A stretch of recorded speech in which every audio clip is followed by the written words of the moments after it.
साथ ही हरियाणा में विधानसभा चुनाव का कल ऐलान होते ही टोहाना के विधायक देवेंद्र सिंह बबली ने जेजेपी को अलविदा कह दिया। उन्होंने पार्टी के राष्ट्रीय अध्यक्ष अजय सिंह चौटाला को अपना इस्तीफा भेज दिया। इस्तीफा भेजने के बाद उन्होंने कहा कि जिस समय मैं जननायक पार्टी में शामिल हुआ था, यानी जेजेपी में शामिल हुआ था, उस समय की परिस्थितियां कुछ और थीं, लेकिन अब परिस्थितियां कुछ और हैं। परिस्थितियों के मुताबिक ही फैसला लिया गया। आने वाले समय में वो किस पार्टी में चुनाव लड़ेंगे और किस पार्टी में जाएंगे और वहां से चुनाव लड़ेंगे, इसको लेकर कार्यकर्ताओं से रायशुमारी की जाएगी। उनके कार्यकर्ता फैसला करेंगे कि वो आने वाले समय में किस पार्टी में जाएंगे। उन्होंने बीते 5 सालों में टोहाना की व्यवस्था बदलने का काम किया और लोगों की सेवा की है। आने वाले समय में भी वो अपने कार्य को जारी रखेंगे। पार्टी की जो जिम्मेवारियां थी, हमने हमारे माननीय राष्ट्रीय अध्यक्ष डॉक्टर अजय सिंह चौटाला को अपना इस्तीफा लिख दिया। भी हमें जो भी जिम्मेवारियां उससे भार मुक्त कर दिया जाए। और जो समय पिछले 5 साल हमने एक साथ पार्टी में काम किया है और साथ में सरकार के सहयोगी के रूप में हरियाणा में जो समय काम करने का विधायक और मंत्री के रूप में मिला, परिस्थितियाँ ऐसी थी और आज की परिस्थितियाँ कुछ बदली हुई हैं।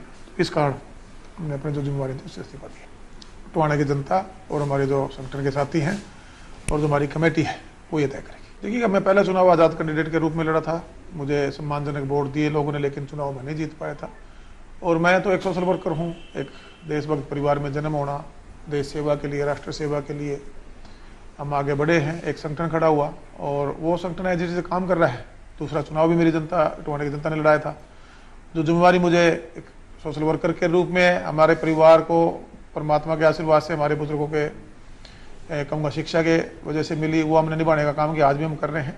और एज ए विधायक जो मैं आगे क्षेत्र को बढ़ा सकता था, एज ए मंत्री प्रदेश को बढ़ा सकता था, तो अपना निष्ठा से मैं लोगों के विश्वास पे खरा उतरा हूँ। और ये 5 कार्यक्रम के माध्यम से बहुत से लोगों को सोशल सेवा के माध्यम से जो लाभ मिल रहा है, चाहे 60,000 के आसपास आंखों का चेकअप कैंप के माध्यम से लोगों को ऑपरेशन, दवाइयाँ, चश्मे फ्री मिलेंगे।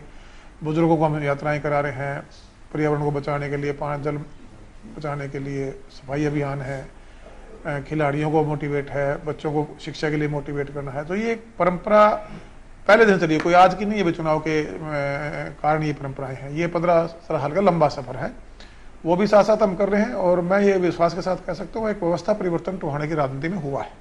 स्वार्थ की राजनीति पे सेवा की राजनीति आज कहीं न कहीं वो आगे बढ़ी है। स्वार्थ की जो राजनीति, सत्ता सुख वाले लोग थे, वो कहीं पीछे हटे हैं। और जो कार्य हमने शुरू किए डेवलपमेंट के, जनता के आशीर्वाद से आने वाले समय में अगर जनता मौका देगी तो उनको पूरा करेंगे।